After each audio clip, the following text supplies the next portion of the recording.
नमस्कार। आज सुनिए हरिशंकर प्रसाई की द्वारा लिखित कहानी परिवार। ज्योतिषियों ने मेरे पिता को बताया कि लड़के के ग्रह ऐसे पड़े हैं कि पुलिस इंस्पेक्टर बनेगा। अंग्रेजों के शासनकाल में गांव, कस्बों और मनुष्यता का सर्वोच्च शिखर पुलिस थानेदार होता है। वह राम भी होता है और कृष्ण भी, मर्यादा पुरुषोत्तम भी और लीलामय भी। मेरे फुफेरे भाई हेड कांस्टेबल थे, मगर क्या रौब था। लोगों को लोकतांत्रिक अधिकार नहीं थे, जो अधिकार समाजवादी सरकार ने दिए थे उनकी भी जानकारी लोगों को नहीं थी, चेतना भी नहीं थी। इसलिए पुलिस का इतना दबदबा था।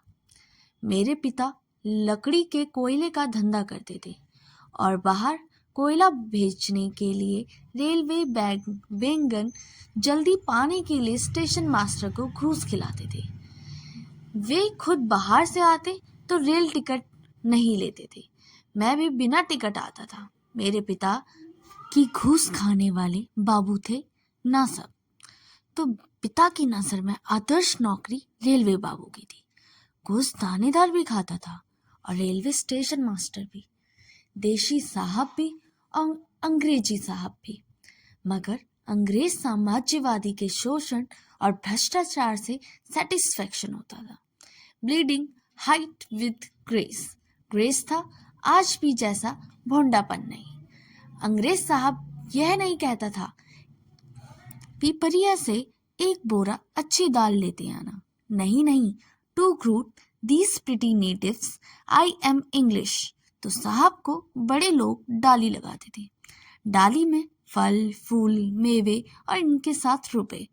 साहब बोलता था, टॉम सेठ गोपाल दास अच्छा आदमी, हाय नाइस मैन, हमको पसंद है। ग्रेस था समाजवादी में इस तरह का, the viceroy in counselling each pleasant to confirm the sentence of death. Pleasant to confirm. London में छिपे क्लासिफाइड डॉक्यूमेंट्स के पोथों में से एक नमूने मिलेंगे। क्या बनूं? यह बात तब उठी जब मैं मैट्रिक में था। उसके पहले की पृष्ठभूमि बता दूं। मेरे पिता 3 भाई थे। ब्राह्मण थे, एक पुरोहित्य नहीं करते थे। उनकी मौसी मालगुजार थी, यानी मालगुजार परिवार के थे, पर कानूनी हिस्सा मालगुजारी में नहीं था। इसका मतलब है कि कोई बुनियादी नहीं थी। मौसी ने खेती दे दी होगी। घर के थे, यानी आश्रित थे। किसी कारण मौसी के बेटे से झगड़ा हुआ। मेरे बड़े दादा ने मुझे बताया कि इस मझले श्यामलाल ने लट्ठा चला दिए और हम लोग गांव से उखाड़ दिए गए। बड़े दादा कहते हैं पास 5-6 गांव थे। हम ब्राह्मण थे, वैसे ही मजे में रह लेते। आधी शताब्दी से पहले की बात है यह। तब ब्राह्मण को श्रद्धालु गांव वाले पालते थे। पुरोहित्य न करे, सिर्फ चंदन लगाया करते थे, तो भी पाल कर लेते थे। जनेऊ और चंदन बड़ी पूंजी थी। ये सुरक्षा कवच भी थे। बेचन शर्मा उग्र ने किसी पौराणिक कहानी में लिखा था कि ब्राह्मण देवत्व किसी स्त्री से घर का व्यभिचार करके निकला तो बाहर के लोग लाठियां लिए मारने खड़े होते थे। देवदत्त ने छठ मरचाई में उनसे जनेऊ निकालकर बताई। लोगों ने कहा, जाने दो, ब्राह्मण है। शायद किन्हीं ने देवदत्त को अपने घर पधारने का निमंत्रण भी दिया होगा। मैंने एक वकाया देखा था। लोग एक आदमी से कह रहे थे, काम तो तुमने ऐसा किया कि तुम्हारे हाथ पांव तोड़ दिए जाएं, पर ब्राह्मण हो छोड़ देते हैं। ब्राह्मण ने उच्चतम बौद्धिक स्तर पर निम्नतम भिक्षाटन के स्थान पर धंधा जमा कर रखा था। इतिहास में ब्राह्मण ने चिंतन किया, तत्व विज्ञान किया, पर क्षत्रिय भी पीछे नहीं रहे। ब्राह्मण और क्षत्रिय का शस्त्र और शास्त्र दोनों में संघर्ष हुआ। तत्व चिंतन और दर्शन में क्षत्रिय पीछे नहीं थे, पर ये जो आश्रमवासी ऋषि चिंतन करते थे उसका कोई उत्पादक उपयोग नहीं होता था। कारण जो श्रम करके उत्पादन करते थे उन्हीं ब्राह्मणों ने नीची जाति का करारा दे दिया और उनसे कोई संपर्क नहीं था।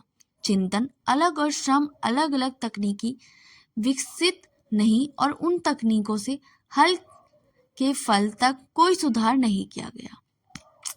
इस पूरे ब्राह्मण संप्रदाय ने ना कोई उत्पादन सीखा ना किया। ये समाज की आध्यात्मिक आवश्यकता की पूर्ति करते थे और समाज इन्हें सम्मान के साथ पाल लेता था, पर अध्यात्म अनुत्पादक था। आगे जब सामंतवाद जम गया तो ब्राह्मण देवता राजश्रीय हो गए। सामंती शोषण के लिए उन्होंने विधि विधान दिए, नीतियां बनाई। तब ब्राह्मण के प्रवेश करते ही सामंत अपने आसन से उठकर विप्रदेव को प्रणाम करता था। सामान्य समाज में ब्राह्मण पौरोहित्य करते थे, पर जो जाति उत्पादन नहीं करती उसकी दुर्गति होती थी। कभी पूजे जाने वाले ब्राह्मण आगे भिखमंगे हो गए और इस द्वार से उस द्वार भागे जाने लगे। जातिवाद और अस्पृश्यता को स्थापित करने वाले ब्राह्मण देवता का बेटा जब जूतों की दुकान में काम करता और चमार अफसर को अपने हाथ से जूता पहनाया करता, यह आपको फिट बैठता है सर? मैं कहता हूँ ब्राह्मण को भी यही फिट बैठता है। नीचे के पौरोहित्य से स्तर पर ब्राह्मण ने अच्छा जमा कर रखा था। तरह तरह के पर्व, पूजा, अनुष्ठान, मुंडन, कंच छेदन, लगन आदि तो देते ही थे। ब्राह्मण ने अच्छा माल खाने का एक नई तरकीब इजाद कर ली थी। दोपहर में हमारे दरवाजे पर पंडित जी रुके। मेरे पिता बरामदे में थे। पंडित ने पूछा, कौन जाति है? पिताजी ने कहा, ब्राह्मण। पंडित जी बोले, तो बस जल पिला दो, आगे बढ़ जाएंगे। पिताजी ने कहा, दोपहर हो गई है, भोजन भी कर लीजिए। पंडित जी ने पूछा, कौन ब्राह्मण है आप? पिताजी ने कहा, जी झोतिया। पंडित जी ने कहा, हम कान्य कुबस है। कच्चा भोजन तो नहीं करते गैर जाति में, पक्का भोजन जरूर कर लेंगे। कच्चा भोजन यानी दाल, रोटी, सब्जी। पक्का भोजन यानी पूड़ी, हलवा, मिठाई। पक्का भोजन ब्राह्मण तेली बनिया कुर्मी के घर कर लेता था। अगर दक्षिणा की रकम बड़ी हो तो भंगी के घर में पक्का भोजन कर ले। माल खाने की क्या बढ़िया तरकीब निकाली ब्राह्मण देवता ने। परिवार के बारे में मुझे बहुत कम याद है। हाँ, वे मेरे लठैत चाचा श्याम लाल याद हैं, क्योंकि मैंने उन्हें घोर अखंडता और कारुणिक टूटन दोनों स्थितियों में देखा है। जवानी में विधुर हो गए। एक लड़की थी जिसे वे मेरे पिता के पास छोड़कर गायब हो गए थे। आवारा प्रवृत्ति के थे, लठैत थे। कटोरे में तिल का तेल भरकर उसमें लाठी का सिरा डुबाकर उसे दीवार से टिकाते थे। कहते थे, लाठी तेल को पी जाएगी। लठ को वे दुख भंजन कहते थे। कोई बड़ी लड़ाई हो, उन्होंने नहीं लड़ी। लठ कम चलाते थे, रंग ज्यादा बांधते थे। उनकी बड़ी इच्छा यह थी कि वे पुलिस वाले माने जाए। वे खाकी कमीज पहनते थे। पुलिस विभाग में पुराने फुल बूट बहुत सस्ते और पुलिस वालों को ही बेच देते थे। उनके भांजे हेड कांस्टेबल खरीद लेते थे। हमारे दादा वे फुल बूट पहनते थे, खाकी शर्ट पहनते थे, सिर पर तिरछी टोपी सजाते थे। इसी तरह वे बस्ती में हाथ में दुख भंजन लेकर घूमते थे। किसी से कहते, हवालात में सड़ा दूंगा। किसी को कहते, जिंदगी भर जेल में चक्की चलवाऊंगा। और पुरातत्वविदाओं का ख्याल रखकर कहते, जमीन में ऐसा कोई गायिका की 1000 साल तक नहीं मिलेगा। अधिकतर लोग उन्हें भभकिया जानते थे, कुछ पर रोब भी गालिब हो जाता। वे कहा करते थे, हमें पता नहीं, आवारा थे, हरफ मोल थे, कहीं मंदिर के पुजारी बन जाते, कहीं सेठ के यहाँ उधारी वसूलने वाले, कभी हमारे पास आकर कुछ दिन रहते। एक बार 3 साल मेरे पिता के कोयले के भट्टों को देख रेख करते रहे। मेरे पिता के मित्र पोस्ट मास्टर मेहता जी ने मेरे पिता से कहा, श्यामलाल तो भट्टी पर बड़ी मुस्तैदी का काम कर रहे थे। पिताजी ने कहा, हाँ, 2 रेजा खूबसूरत है। दादा अपने पुलिस वाले भांजे से खूब गप करते थे, उनके कारनामे सुनाते। मैं पढ़ने का बहाना कर किए सुनता रहता था। एक दिन बता रहे थे, सेठ के छोटे से लड़के के गुदा स्थान पर ऊपर मैंने एक घान खोज दी। घान दोनों तरफ से गिरती थी और लड़का रोता था। सेठ सितानी जब घंटे भर तंग हो गए थे, लड़के की चीखना बंद नहीं हुआ। तब मैंने कहा, सेठ जी, यह प्रेत बाधा है, मुझे प्रेत उतारना आता है। आप लोग एक कमरे में बाहर चले जाइए, मैं प्रेत उतार दूंगा। मैंने कमरा बंद किया, जोर जोर से अनशन बोलता रहा, उतारे साले, भाग साले, प्रेत के बच्चे, हनुमान विक्रम बजरंगबली। मैंने घान निकाल दी। बच्चे ने रोना बंद कर दिया। दरवाजा खोला, बच्चा माँ की गोद में किलकारी मारने लगा। अब तो मैं बड़ा गुनिया माने जाने लगा। सेठ ने पूरे कपड़े और 11 रुपए दिए।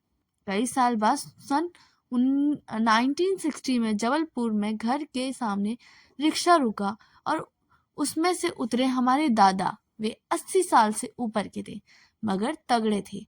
फुर्ती वैसी ही थी, 6-4 किलोमीटर यूं ही चल लेते थे, पर दोनों आंखों में मोतियाबिंद हो गया था। कहने लगे, बेटा, ऑपरेशन करा के मेरी आंखें ठीक करवा दी, पर डॉक्टरों ने मुझे कहा है कि कोई आशा नहीं है। मेरे साथ तब मेरी छोटी विधवा बहन, उसके 4 बच्चे थे। दादा सोचते मैंने कभी लड़के लड़की के लिए कुछ नहीं किया, पैसा मेरे पास नहीं है, ये क्यों मेरी सेवा करेगा। इसे भ्रम पैदा करना चाहिए कि मेरे पास बहुत धन है। अपनी समझ के हिसाब से झूठा भरोसा करते थे। बेटा, पिछली बार जब मैं यहाँ रहा था, तब एक सोने की ईंट अमूक के पास मैंने रख दी थी और 10,000 रुपये मेरे फला के पास जमा किए। मुझे उनके पास ले चल, मैं अपना सोना और रुपया ले जाऊंगा।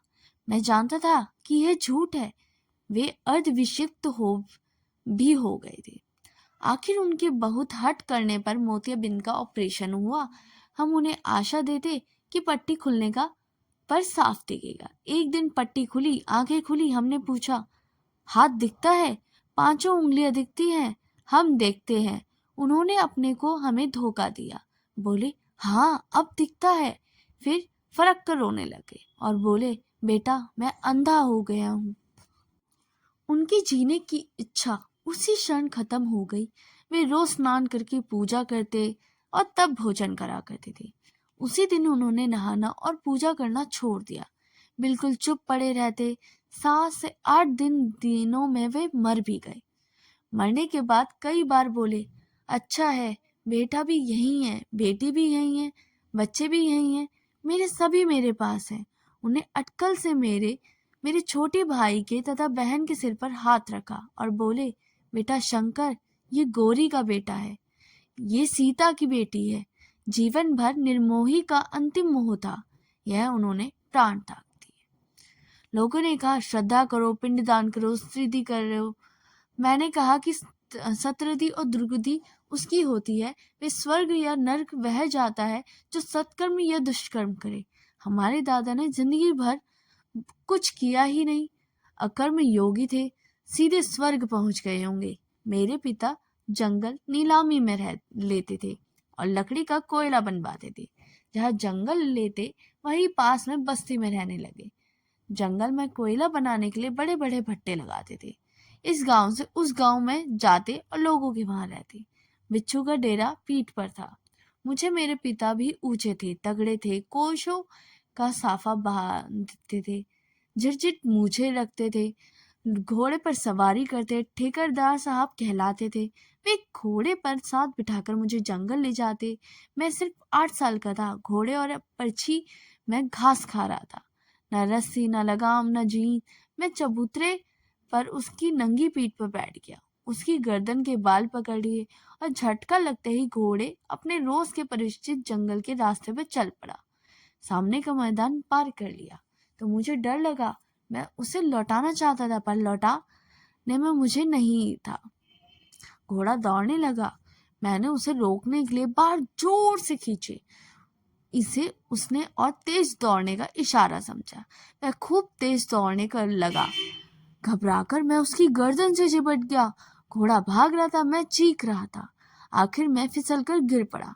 मैं गिरते ही घोड़ा रुक गया, मेरे पास आकर खड़ा हो गया, मुझे देखता रहा। मुझे घुटने में चोट लग गई थी। जरा देर बाद देखा मेरे पिता कुछ आदमियों के साथ दौड़ते आ रहे थे। वे गुस्से में थे। मुझे पड़ा देखकर वे चिंतित हो गए। मुझे उसी घोड़े की पीठ पर बिठाकर घर लाया गया। यह मेरा पहला दुस्साहसिकता का काम था। आगे तो मैंने बहुत दुस्साहस के काम किए। पिता का दंगपन मुझे अच्छा लगा था। वे मेरे हीरो ही थे। मैंने उनसे कुछ नहीं सीखा। इतनी जरूर मुझे प्रेरणा आई कि आदमी को तगड़ा होना चाहिए, बल्कि तब वे बुरे आदमी लगते थे। हर इतवार को भट्टे पर काम करने वाले गोंडा को डांटते और गाली देते। वे उनके पैसे भी काट लिए करते थे। मुझे गोंडा की विश्व पिंडामय चेहरे को देखकर दुख होता था। माँ बाप ने मुझे प्यार बहुत करते थे। जंगल में रहने भी उन्होंने मुझे पढ़ाई के व्यवस्थान नहीं आने दिया। 5-6 किलोमीटर दूर प्राथमिकता शाला एक गोंड मुझे कंधे पर बिठाकर ले जाता। वहां 3-4 घंटे रुकता, मुझे कंधे पर बिठाकर घर लौटा लाता था। यह क्रम 1 साल तक चला। दूसरा काम मेरे पिता ने अच्छा किया कि उसी अवस्था में मुझे रामचरितमानस का एक पाठ करा दिया।